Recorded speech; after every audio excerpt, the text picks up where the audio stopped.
Let's be real. The economy's rigged.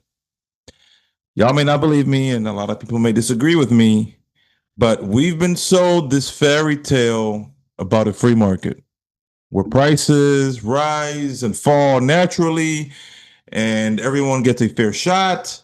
And if you just work hard enough, you can succeed. But here's the truth: we don't live in a free market. We live in a market that's managed, manipulated, and straight up controlled to benefit the few, while the rest of us are told to clap and call it freedom. The so called free market is like WWE wrestling, or many other sports for that matter. Flashy, chaotic, and supposedly competitive, but everybody knows it's scripted. We're told the market decides everything, everything from houses, stocks, wages, gas, groceries.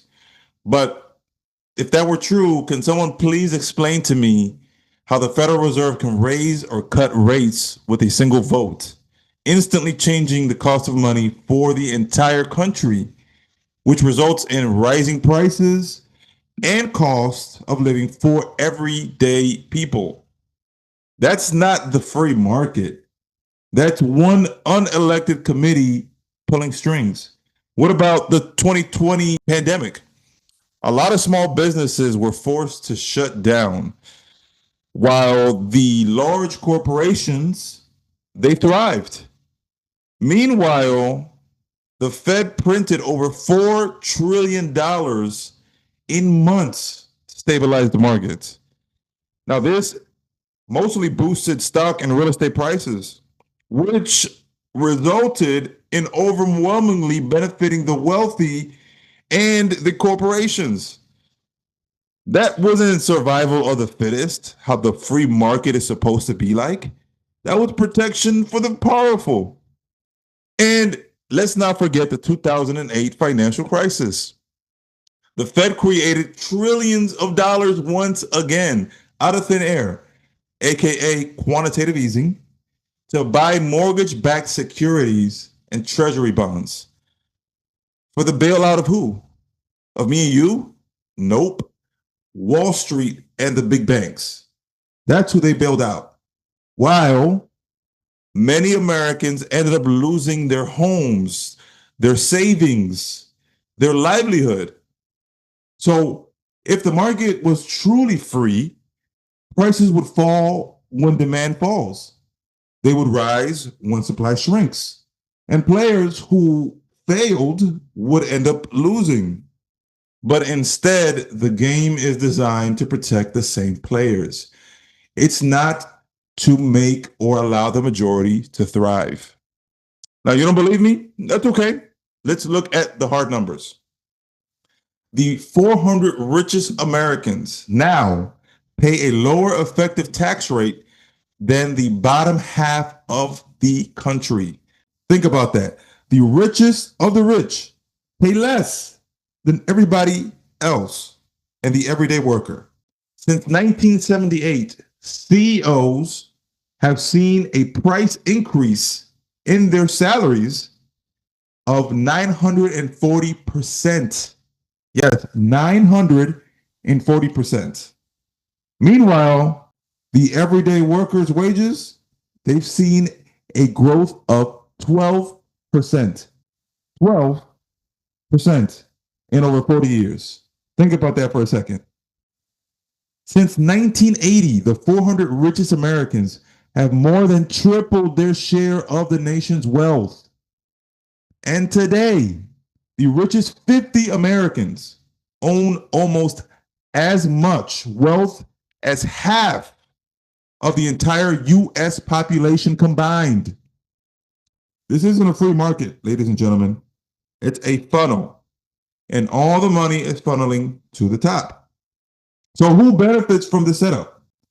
Governments keep spending because they can borrow endlessly. Banks make money whether the economy is up or down. Corporations get tax loopholes and bailouts while mom and pop shops are left to sink. This is why you're seeing a lot of mom and pops struggling. Now, regular people we get the illusion of choice. Rent or buy, stocks or bonds, Republican or Democrat. But all of the options are from a menu someone else created. It's like being told you can pick any car you want as long as it's a used Honda Civic from their lot. Makes no sense. Now, this isn't just unfair, ladies and gentlemen. It affects every part of your life, my life, the everyday person's life. If you're not one of those 400 wealthy individuals, this will affect you. How does this affect you? Well, for one, your paycheck buys less every year because inflation eats it alive. Your savings, what savings? It's devalued every time the Fed prints out trillions. And home ownership, forget about it. It's so unaffordable that it isn't even a right anymore. It's an institutional profit scheme for billion-dollar hedge funds now. This is the game. The market pretends to be fair, but in reality, it's owned. It's owned by the financial institutions, by central bank and government actors, by corporations and monopolies, and even some ultra-wealthy groups and individuals. Look, the economy isn't broken, if that's what you think I'm saying. It's working exactly as it's designed to work. It just wasn't designed for you, for me, for the everyday person. So here's the real question. If the economy is rigged, how do me and you play? First and foremost, stop believing in the myth of the free market. That's number one. That free market illusion doesn't exist. And I just showed you some data points as to how. There's a lot more, but these are just few data points on that. The second thing is learn the rules of the game so you can emulate what the top 1% do. Focus on building assets. Focus on creating cash flow. Focus on investing in things that hold value no matter what. This is what the wealthy do. Listen, I'm not saying that I'm a billionaire yet. Okay? I'm just saying that I'm a student of the game. And whether you like it or not, the economy is a casino. And the house always wins. But if you learn how to play like the house does, then you can stop being a pawn in someone else's game. Okay?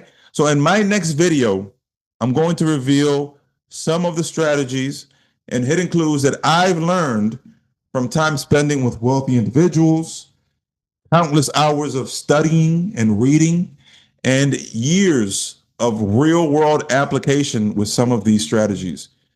And the reason I'm doing that is so that we can level the playing field and live a life worth living.